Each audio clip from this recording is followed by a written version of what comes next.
नमस्कार। आप सभी का आप सभी के अपने चैनल जय गुरुदेव उत्तराखंड पर एक बार फिर से बहुत बहुत स्वागत है।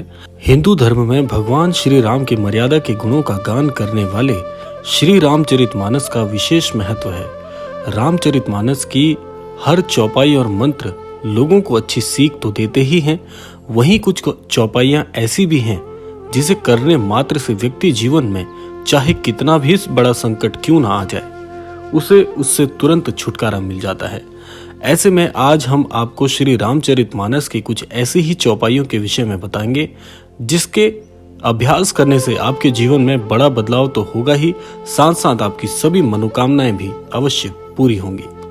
आइए क्रमबद्ध तरीके से बात कर लेते हैं ऐसी ही उक्त चौपाइयों के विषय में जिनका नियमित रूप से जाप करने से आपके जीवन में बड़े से बड़े संकट से आपको आसानी से छुटकारा प्राप्त हो जाएगा। अगर आप अपने जीवन में बहुत ही संघर्ष में समय से जूझ रहे हैं या आपके किसी कार्य में बार बार समस्या उत्पन्न हो रही है, तो आपको किस प्रकार से रामायण की चौपाइयों का जाप करना है, पहले आप वह समझ लीजिए।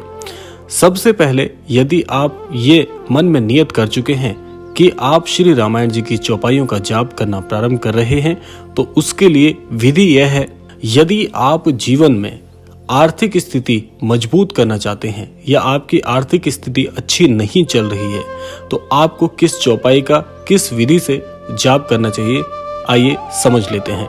यदि बहुत प्रयास करने के बाद भी आपकी आर्थिक दिक्कतें नहीं दूर हो रही हैं और हमेशा कर्ज में डूबे रहते हैं, तो प्रतिदिन स्नान करने के बाद श्री रामचरितमानस की आपको इस चौपाई का जाप करना चाहिए। चौपाई है, रिद्धि सिद्धि संपत्ति नदी सुहाई, उमगी अवध अम्बदु कहो आई।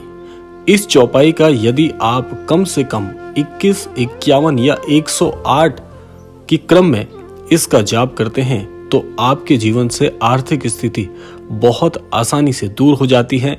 यदि आर्थिक संकट चल रहा है, तो ऐसा आर्थिक संकट कुछ ही दिनों में आपके जीवन से ओझल होता हुआ आपको दिखेगा। बात कर लेते हैं अगली चौपाई की, जिसको आप धन की प्राप्ति के लिए कर सकते हैं। यदि आप चाहते हैं कि आपके पास कभी किसी प्रकार की आर्थिक संकट या किसी भी प्रकार की धन की कमी नहीं हो, तो श्री रामचरितमानस की इस चौपाई का आप प्रतिदिन सुबह स्नान के बाद जाप करें, तो आपके जीवन से धन से संबंधित परेशानी बहुत शीघ्र दूर हो जाएगी। चौपाई क्या है वह सुन लीजिएगा। चौपाई है, जिमि सरिता सागर महु जाही, यद्यपि ताही काम न नाही, तिमि सुख संपत्ति बिनहि बोलाई, धर्मशील पाही जहीं सुभाई।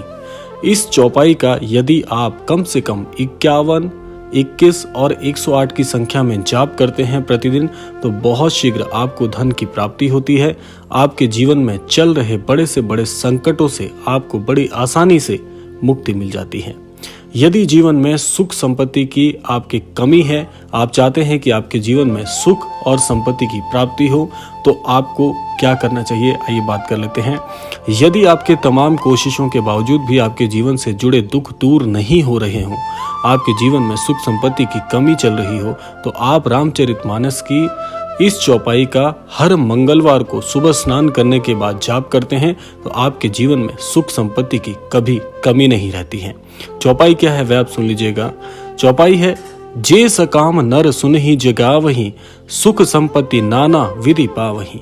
यानी कि आपके जीवन में जिस भी प्रकार के संकट चल रहे हों, जिस भी प्रकार की आपकी सुख संपत्ति की कामना हो, आपको हर विधि के अनुसार आपके जीवन में सुख संपत्ति की प्राप्ति होगी। इस चौपाई को भी यदि 21, 51 और 108 की संख्या में आप जाप करते हैं, आपके जीवन के हर मकसद में, आपके जीवन के हर कर्म में ये शामिल होकर बहुत ही सकारात्मक प्रभाव आपके जीवन में डालता है। आपके जीवन के हर सुखों में आपको हर प्रकार से प्राप्ति होती है।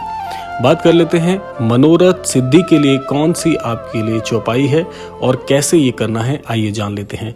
यदि आपकी कोई मनोकामना पूर्ण नहीं हो पा रही है और उसके लिए आप बहुत प्रयास कर रहे हैं, तो आप रामचरितमानस की इस चौपाई की नियमितता से हर दिन इसका आप पाठ करें।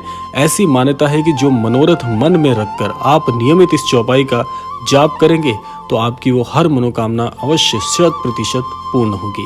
चौपाई क्या है वह सुन लीजिए। चौपाई है, भव भेषज रघुनाथ जसु सुनहि, जे नर अरु नारी, तिन कर सकल मनोरथ सिद्ध करिहें त्रिसुरारी। इस चौपाई का भी यदि आप 21, 51 और 108 की संख्या में जाप करते हैं, बहुत शीघ्र आपके जीवन में प्रत्येक मनोरथ की सिद्धि होती है। जिस मनोरथ को पूर्ण करने में काफी समय लग रहा था या मनोरथ प्राप्ति नहीं हो रही थी, बड़ी आसानी से इस चौपाई से आप अपने जीवन में अपने मनोरथ सिद्ध कर सकते हैं। बात कर लेते हैं अगली चौपाई के विषय में, जो कि आपको ज्ञान और विद्या की प्राप्ति कराती है। यदि आप पढ़ाई या तैयारी कर रहे हैं लेकिन आपको सफलता नहीं मिल रही है, तो आप रामचरितमानस की इस दिव्य चौपाई का नियमित जाप अगर करते हैं, इसे करने से आपके ज्ञान और विद्या में बढ़ोतरी होती है और आपको शैक्षणिक क्षेत्र में निसंदेह सफलता मिलती है। चौपाई क्या है वह सुन लीजिएगा।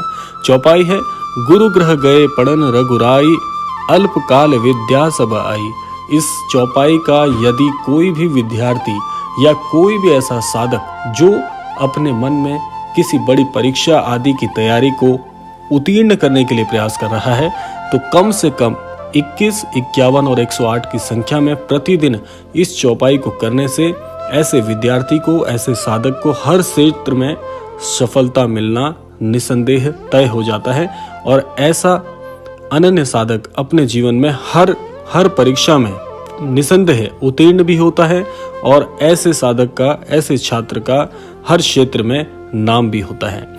अब बात कर लेते हैं उस पहलू पर कि किस प्रकार से आपको इस चौपाई को करने के लिए तैयारी करनी चाहिए।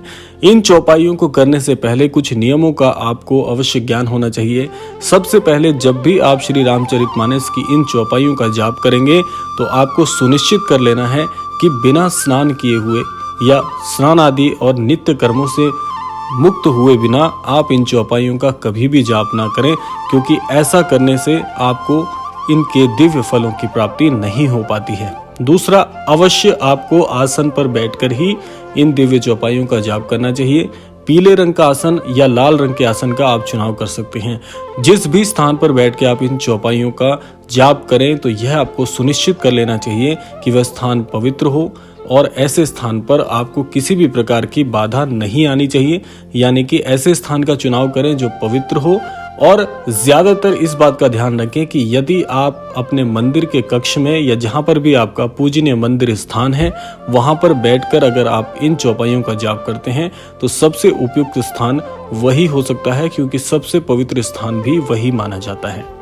तो इन कुछ साधारण से नियमों का यदि ध्यान रखकर आप इन चौपाइयों का जाप करते हैं, निसंदेह आपको हर चौपाई से अद्भुत फलों की प्राप्ति होती है और आपके सभी मनोरथ श्री राम जी की कृपा से, श्री महाराज जी की कृपा से अवश्य सफल होते हैं। तो ये था आज का अद्भुत क्रमांक। आशा करते हैं आज का क्रमांक आप सभी को बहुत महत्वपूर्ण लगा होगा। इसी कामना के साथ विदा लेने का समय आ गया है। विदा लेने से पूर्व समय है प्रार्थना का। यही प्रार्थना करना चाहेंगे कि श्री महाराज जी के आशीर्वाद अनुसार आप सभी को सन्मति और सद्बुद्धि की प्राप्ति हो, इस संपूर्ण सृष्टि का, इस संपूर्ण लोक का कल्याण हो। इसी कामना के साथ विदा लेते हैं। मिलते हैं अगले क्रमांक में। तब तक के लिए जय श्री राम, जय गुरुदेव, जय उत्तराखंड।